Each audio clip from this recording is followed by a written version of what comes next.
It's now an opportunity for each of our candidates to offer their 2-minute closing statements.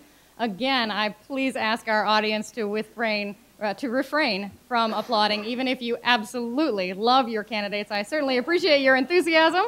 But if this was a random drawing from earlier this evening, Steve Carlson will be the first to offer his closing remarks.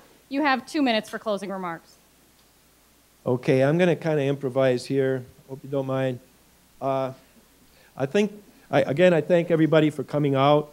We've got a real problem down here on the Central Corridor, and we all know the train is going to be coming down here. And I've asked Mayor Coleman to look at this again and see if we can delay and elevate this thing.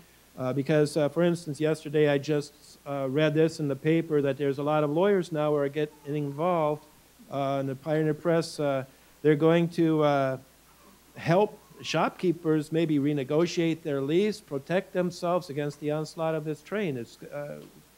I guess about 30 to 60% of the business of some of these firms down in Lower Town have been lost.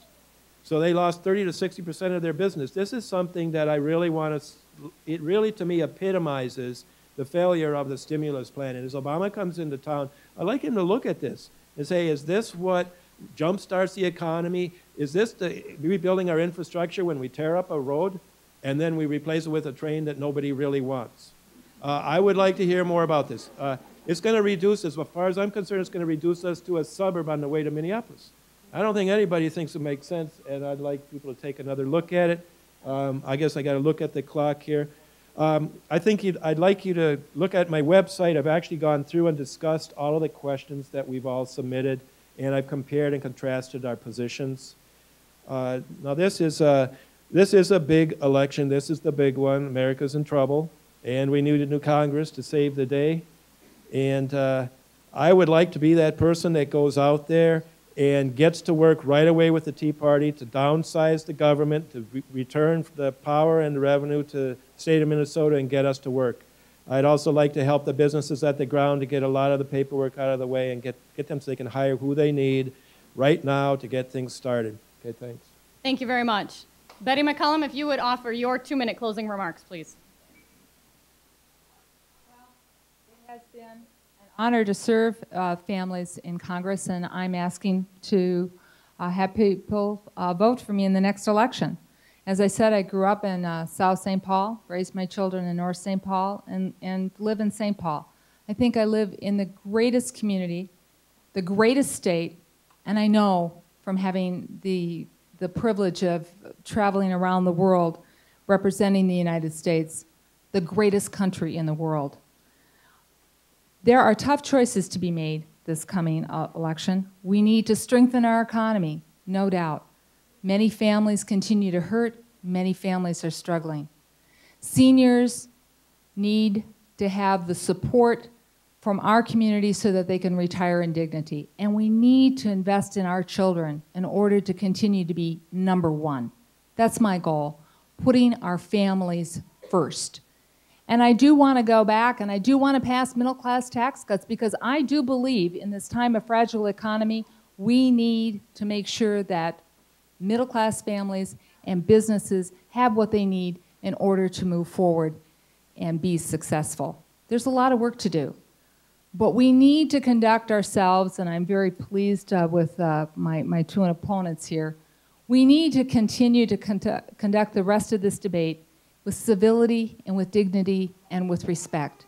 Empty slogans don't educate children.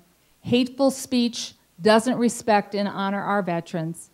And we have a lot of work to do. And if we can't figure out a way to do it together, we will fail the American people.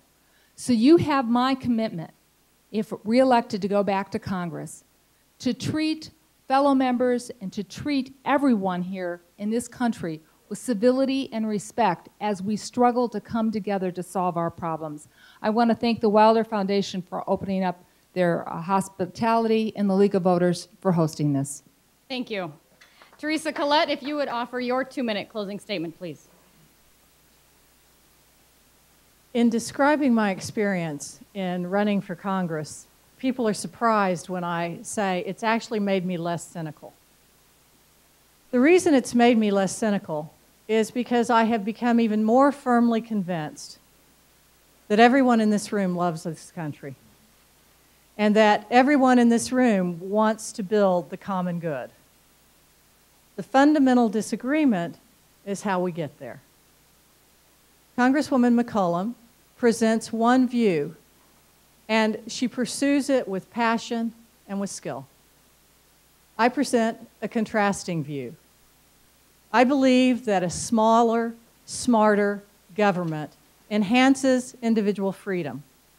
I believe that we have to be fiscally responsible and that piling debt upon debt that our grandchildren will have to pay off is not fair and is not required under the current circumstances.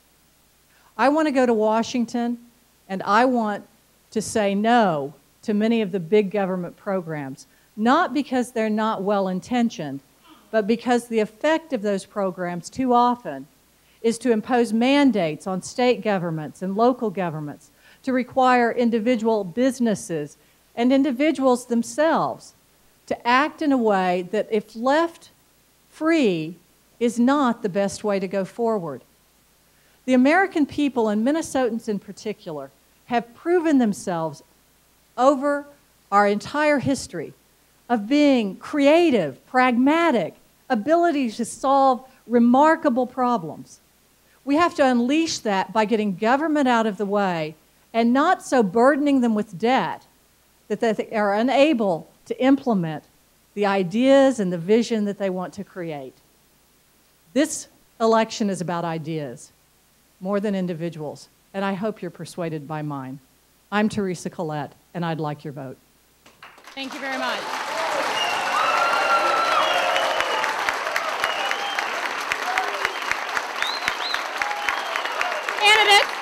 Candidates, thank you again.